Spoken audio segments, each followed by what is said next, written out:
okay? So first question, Riza. Una-una, hi, how are you? Hi. Hello everybody. Thank you for coming. Alright, so Mark, you want to greet them also? Yeah, thanks for coming in the late and happy Mother's Day. Oh yes, to all the mothers in the house, belated. Okay, so Ms. Risa, both of you are looking so gorgeous. Parang na-conscious tuloy ako. Kulang ako sa gorgeousness kasi ang gaganda ng speakers Sa natin. office mates kami. Ganyan talaga sa office natin. Lahat sila magaganda. Okay, na-tense. Okay, na-tense ako bigla. Makita nyo kami ang ordinary days. Hindi ganito. Yeah.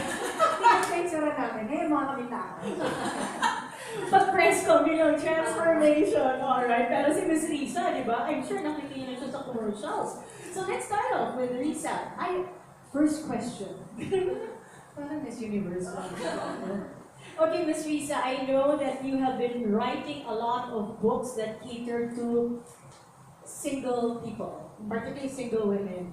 And I could relate with her books kasi like her, I was single for the longest time. First question lang, how old were you when you got married?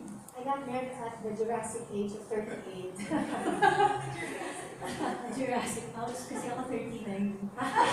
Jurassic pa ako! Actually, Actually, nung panahon ko, nung kinasal ako, parang everybody was, kasi at that time I was already writing for Kerigma, and yeah, for the longest time, Yeah. I was single, and then people were saying, oh, okay lang tayo maging single kasi si Risa single pa. Then when I announced I was getting married, lahat sila nagpalit, kailangan tayo maghanap ng boyfriend. Kasi si Risa. Parang gano'n. So at that time, 38 was parang, woo, but then yeah, after that, yeah, a lot of my friends, a number of my friends got married even later or are still waiting to get married. Still after single? 38. Yeah. Can I just do a quick show of hands? Who are the single people in the house? Can you be proud to show that you're single? That's pretty much half of the people, and including Christino. That's half of the group. And More than half na. mentor, okay? So that's more than half of the people in the room. So I would suggest listen carefully to this interview and read the books that you have in your press kit. So question natin para kay Ms. Riza, who was single for 38 years, what was the best part of being single? Wow, the best part of being single was that I was able to do so many things that maybe people who married early could not do. Because I was able to travel a lot. I traveled the world. I was actually a full-time missionary for like practically 20 years before I got married. So I was traveling around the Philippines. I was serving the Lord, giving camps, giving retreats, seminars, in the Philippines and in abroad. And I know that I wouldn't have been able to do that if I was married and if I had kids, diba? Yes. So I saw God's purpose in that. And yeah, as a single person, that's your gift. Eh. I see it as a gift of a season of your life. Because when you move on to the next season, which is marriage and hopefully motherhood, diba? Yes. Wala, iba na yun eh. You're tied down. I remember when I got married and soon after I got pregnant and then had two babies, one after the other. Parang I felt like I was grounded. Grounded meaning, hindi ka pwedeng lumabas ng bahay. Nakulong sa bahay nila. And all Oh. my friends na who were before, sila yung iniiwan ko because I was on mission, I would travel. Yeah. Sila yung umaalis and they were on mission and they were traveling. And I was, oh, that used to be me. But then now I'm here to have to take care of my kids. And so it's really a season of your life. Eh. So when you're single, there's really so many things that you can do that you probably won't have the chance to do when you get married. So that encourages the single people here to stay single longer. Just kidding. Just kidding. Take advantage of the single life. Yeah, that is beautiful. Take advantage of your singlehood, your single life. So, Ms. Risa, yeah, di ba? Kariri ng pagka-single. So, I have a question. How important is it to be happy while you're single? Or what does it mean to be happy while you're so single? People put conditions on their happiness. Diba? I'll be happy when I get married. I'll feel fulfilled when I'm married. And I used to think like that when I was saying, siguro, when I meet the one, I'll be happier, or my life will be fuller. And then, until it took so long to meet him, and then I realized, wait, why am I putting my life on hold? Singleness is not a pause in your life. Diba? Why will I put my happiness on hold? Why will I put that bucket list of traveling to that place on hold? I'll save that for my honeymoon. I'll save that, that trip when I want to go there with my husband. You know, why don't you go there now? You can't go there now. So sometimes we put conditions on our happiness when actually we can be happy now. We can be happy today. And singleness is it's a happy state. It's a fulfilled state. So Agree, that's agree. that's I guess that's one of the messages that my books contain on singlehood. That live a full life, whether you're single or married or whatever state of life you're in. So yeah. So sorry. So it's important to be happy as a single because you won't be a happy married person if you are not a happy single. That's what I actually heard about that one. They say now that married life just amplifies who you are when you're single. yeah, because when you think you will be happy when you find your husband or your wife, you're putting the condition of your happiness on that person. Other person. That person has the burden to make you happy, to make you complete. Hindi pwede. That won't When work. you have to be complete as a single person, so that when you come into a marriage, you're whole and you have something to give from your wholeness, hindi from your emptiness or from your halfness. Diba? Sana panananggal lang ang Parang pera. manananggal. Okay. Alright. Nakaka-relate ba ang mga nakikinig na singles dito? Parang natatawa sila. Okay. Then my next question, medyo natatawa ko dito. Can you give us tips on how to find a person, kasi nakalagay sa script ko, a person who's worthy of dating? Ako, I'd like to modify the question a bit by asking, can you give us tips on finding the right person to date? Yeah. Or to even have a second date, di ba? Okay. I think single people fall into two extremes. One is they date or they look for a lifetime partner without a non-negotiable list. Parang, sige, tira, kahit sino, game. Parang ganon. The other end of the pendulum is they have this non-negotiable list that's so strict, so stringent, that even the color of the eyes are specified, and the height, and the color of the skin, so that whenever a suitor or a prospect comes along, palaging, kasi hindi siya 6'2" eh. No, so, 6-footer lang siya. I know a lot of women who are like that. I know because they email me and they ask me for advice. So, What's the disadvantage of that one? because it's impractical. It's impractical to, it's Hollywood. It's Hollywood. These things when you have, he has to be Caucasian, he has to be 6 feet, he has to have blue eyes. And I'm not exaggerating. I know some women who specify these things.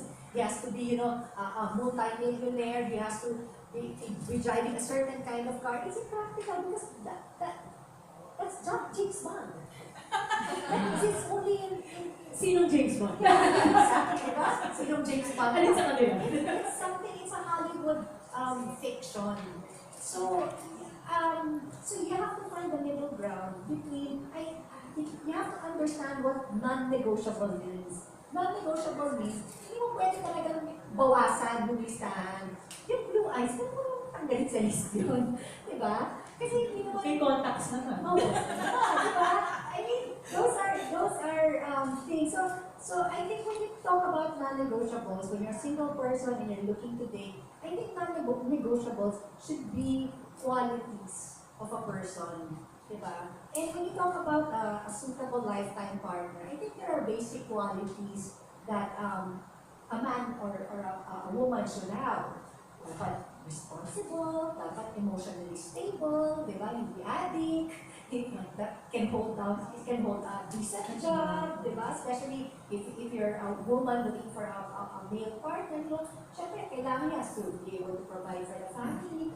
So dapat mabait meaning, kind, hindi wife beater, hindi emotional, physically abusive or emotionally or verbally abusive. So these are I hope you people in the house are taking notes. This also applies to men who are looking for wives, exactly, yeah. Kasi may mga babae din na husband beaters. Yes. Verbal, yeah, seriously, verbal Yeah. abuse or Diba? So yun. So knowing that, then you should also look for, if you're looking for a good partner, yung nga ang tawag ko doon husband material or wife material, then you should look in the good places there, di ba? Example,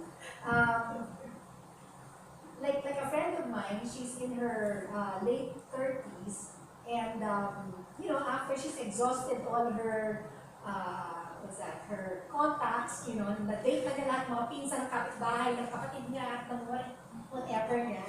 Diba? Pero, so she started going into online dating, which for me is a neutral thing. It's a good, I think now, you really, the studies in the last Singles of America survey says that people who go online for dates date more, far, far, far more than people who don't go online. Why? Because it's easier to meet people online. So, ang Tinder ba ito?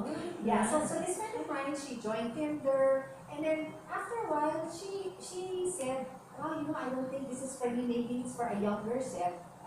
Not, you don't have to write the name of the website, but her experience was, she found men her age who were not single anymore. Some of them were married, and still in a relationship, and looking for someone. Yeah. So for her, because she wants somebody who's a good partner, then she saw that this is not a good place to meet a suitable partner. Then she stopped going there na. Because so sometimes, like, if you want example lang, in my life, because I'm not the bar kind of girl, when I was looking for a lifetime partner, I started joining singles retreats and singles seminars in the different Catholic communities that I knew. Ganon. So, naikot mo lahat. Naikot ko lahat. Nakaabot ng Boracay. Nakaabot ako ng Tagaytay. Kasi, proactive. Yeah, because I know that I probably won't like a guy who I will meet in a bar. Because first of all, I don't drink. And I don't think I want a guy who drinks, parang, or who has vices. I wanted a guy who didn't have vices. So if I go to a bar, what kind of guy will I meet there? Well, I mean, I'm not judging all the men there, but you know what I mean, diba? So if you want somebody who's athletic, then go to, join triathlons, join a gym, join, some sports, some mountain climbing, Yes. diba? So you have to shoot it to your interest. If you want an intellectual, you want a writer, you want a thinker, then maybe enroll in a master's degree or take up some course or whatever. So you have to look at the right place. Huwag naman sila pumasok sa library kasi malabo naman na. Diba? Pasok sila ng fully book, baka makaharap sila. So bookworm. Okay, I love it kasi my next question was actually about that one. Can you share with us some of the challenges that you had when you were looking for the one? So dating kasi ay kulang ang 15 minutes ka na. Ay, sige. One major challenge you had. Well, siguro the major challenge for me was my age. Kasi I started dating, as I shared with you, I was a full-time servant missionary for many years. So when I started dating, I was already in my 30s. So syempre, when you're in your 30s, by then, my classmates, my batchmates were all married na, they had kids already, and I was just beginning to date. So imagine you start dating. I had my first boyfriend at the age of 33. So, di ba, parang at that age, medyo the men are already, most of them have settled down. So that was the challenge for me, and that's why I have a burden for single people, especially in the older. That's why my first book that I wrote was Confessions of an Impatient Bride, because I know how it feels to be waiting, and parang finally, yes, may nadapa, may nagkamali, tapos hindi naman natuloy, di ba? parang, so I guess that's the challenge of women who are in their 30s already. Parang when you're younger kasi, you meet a lot of, all of you are single.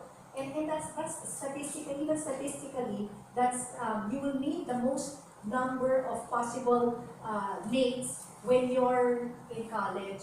And, after college, the number of new people you meet just declines sharply because because of just the work situation, di ba? Because when you start working, ilan lang ba naman, di ba? I mean, unless you work in a multinational that hires hundreds or thousands of people, but still, even if you work for a multinational, sino ang nakakasama mo? It's still the people in your office pa rin, or your department na ilan lang yun, di ba? Marami ng 15. Diba? Hindi mo naman nakakausap yung mga ibang tao. You don't get to encounter people in the other department. So yun. So I guess that's a challenge of especially a woman or single, even men. I hear them. When they reach a certain age, in their 30s, mid-30s, late 30s, it gets challenging. Kasi, syempre, lumiliit yung choices mo. I should introduce to you my male friends who are like in their 40s. Baka pwede ko silang matulungan. Yeah. You're still single. Yeah. Ang mahal nila pero single pa rin. So now that you've